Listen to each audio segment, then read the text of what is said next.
آج کی اس ویڈیو میں ہم بات کریں گے دو مقبول ترین جو لوگ ہیں موجودہ سیاست میں ان کے اوپر۔ یہ مقبول ترین ہیں، یہ خود دعویٰ کر رہے ہیں، کوئی آرگنائزیشن یا کوئی اور پولیٹیکل پارٹی یا عوام ان کو مقبول ترین رہنما سیاسی رہنما قرار نہیں دے رہی، یہ خود دعویٰ کر رہے ہیں۔ ایک حالیہ سیاسی تاریخ میں ایک نیو ایڈیشن ہے اقرار الحسن صاحب، جن کو تازہ عمرانوفوبیا ہوا ہے، اور دوسرے ہیں جواد احمد صاحب۔ یہ دونوں لوگ عمران خان سے نفرت، بغض اس حد تک کرتے ہیں کہ یہ عمران خان کی کردار کشی کرنا اپنا نصب العین سمجھنا شروع ہو گئے ہیں، اپنا فرض سمجھنا شروع ہو گئے ہیں۔ آخر یہ دونوں عمران خان کے اوپر ہی اتنی تنقید کیوں کرتے ہیں؟ اس کے پیچھے منطق کیا ہے؟ دو بیسک وجوہات ہیں جو یہ عمران خان کے اوپر تنقید کرتے ہیں۔ پہلی، یہ عمران خان کے اوپر اس لیے تنقید کرتے ہیں کیونکہ ان کو پتہ ہے کہ عمران خان ایک بہت بڑا نام ہے پاکستان کی سیاست کا، بہت پاپولر لیڈر ہے پاکستان کا، ایک میسو فین فالوئنگ ہے عمران خان کی، میسو پبلک سپورٹ ہے عمران خان کو حاصل۔ تو جب یہ عمران خان کے اوپر کرٹیسائز کریں گے، اس کے اوپر تنقید کریں گے، اس کو بھیجا تنقید کا نشانہ بنائیں گے یا اس کی کردار کشی کرنے کی کوشش کریں گے، تو ان کا یہ ماننا ہے کہ جو عمران خان کے سپورٹرز ہیں، جو ان کے فالوورز ہیں، جو ان کا ووٹ بینک ہے، وہ ان کے اوپر اٹیک کریں گے، ان کی ریچ بڑھے گی۔ یعنی اگر ایک پاپولر شخص ہے، اس کے اوپر آپ کرٹیسائز کر رہے ہیں، اس کو آپ تنقید کا نشانہ بنا رہے ہیں، تو پھر ایک آٹومیٹک سی چیز ہے کہ جو اس کے فالوورز ہیں، جو اس کے سپورٹرز ہیں، وہ آپ کے اوپر دوبارہ ریٹیلیٹ کریں گے، رسپانس دیں گے آپ کو۔ تو اس کے بدولت ہوگا کیا کہ آپ کی ریچ بڑھے گی۔ یعنی پہلے آپ اگر ایک پریس کانفرنس کر رہے ہیں، ایک سپیچ کر رہے ہیں، ایک ٹویٹ کر رہے ہیں، جس کے اوپر بہت معمولی سے ویوز ہیں، بہت معمولی سی ریچ ہے جس کی، وہی کامنٹ اگر آپ عمران خان کے اوپر کریں گے تو اس ویڈیو کی ریچ کہاں پہ چلی جائے گی، یہ دونوں بہت اچھے سے جانتے ہیں۔ تو پہلا آبجیکٹو تو ان دونوں کا یہ ہے کہ عمران خان کے اوپر اٹیک کر کے ہم اپنی ریچ بڑھائیں گے، بے شک پازیٹیو وے میں ہو، نیگیٹو وے میں ہو، ہماری ریچ بڑھے گی۔ تو ایک تو ریچ اس طریقے سے بڑھتی ہے کہ آپ کسی کے حق میں بات کریں تو اس کے سپورٹرز آپ کو پسند کرنا شروع کر دیتے ہیں، وہ آپ کو لائک کرنا شروع کر دیتے ہیں، آپ کی ریچ بڑھتی ہے۔ لیکن بعض اوقات نفرت سے، تنقید سے، گالم گلوچ سے بھی آپ کی ریچ بڑھتی ہے، اور یہ دونوں وہی طریقہ استعمال کر رہے ہیں۔ دوسرا ان کا مین آبجیکٹو یہ ہے کہ جو اسٹیبلشمنٹ ہے، جس کو ہم پاورز دیٹ بھی بولتے ہیں، جو مقتدرہ ہے بقول سہیل بڑائی صاحب کے، وہ بھی ان کو، جس کو کہتے ہیں کہ بڑی باریک بینی سے دیکھ رہی ہوگی۔ تو جب مقتدرہ کے اور عمران خان کے اختلافات چل رہے ہیں تو ان دونوں کی یقیناً یہ سوچ ہوگی کہ ہم اس حد تک عمران خان کے اوپر اٹیک کریں کہ جو مقتدرہ ہے، موجودہ اسٹیبلشمنٹ ہے، اس کی نظروں میں آئیں اور ان کی بھی سپورٹ ہمیں حاصل ہو۔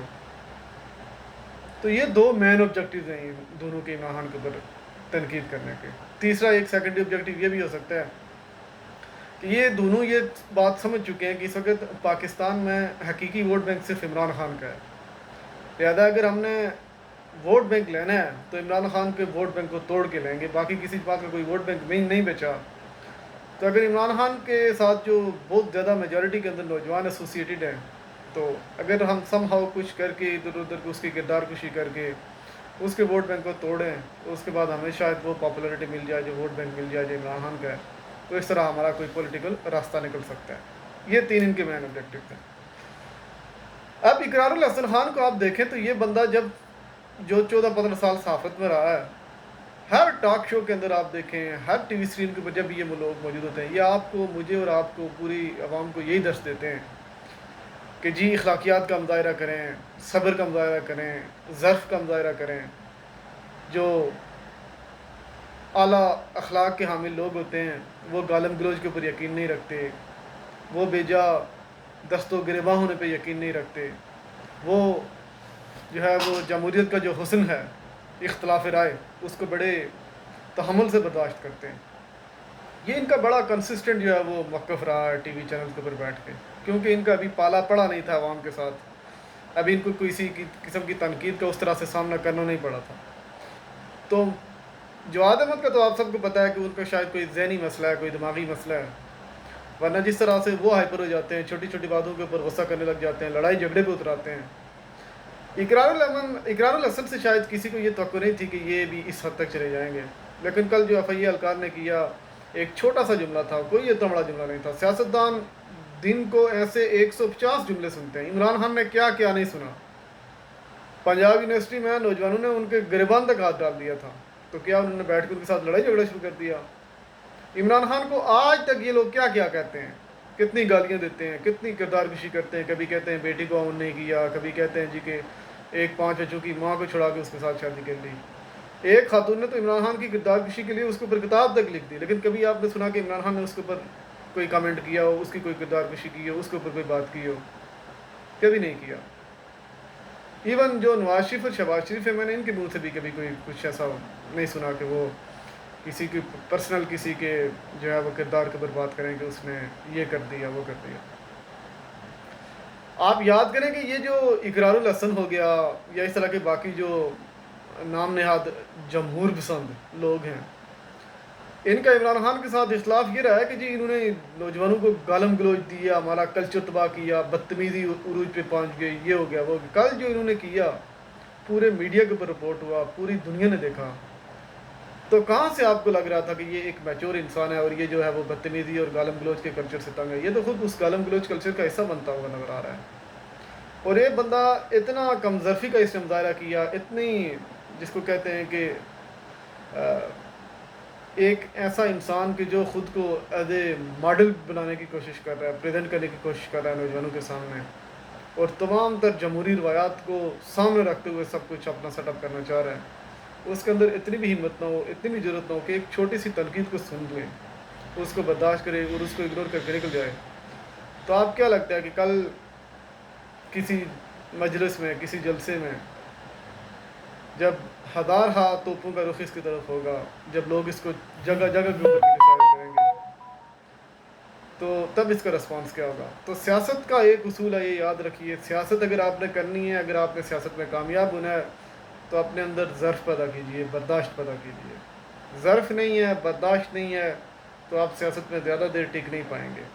یہ چھوٹی چھوٹی باتوں کے اوپر کھڑے ہو کے لڑائی جھگڑا کرنا، آپ کتنے لوگوں کے منہ بند کریں گے؟ 24-25 کروڑ لوگوں کا یہ ملک ہے، اور اگر اس میں سے کل آپ الیکشن میں اترتے ہیں تو آپ کو پتہ چل جائے گا کہ آپ کا کتنا ووٹ بینک ہے اور تحریک انصاف کا کتنا ووٹ بینک ہے، عمران خان کا کتنا ووٹ بینک ہے۔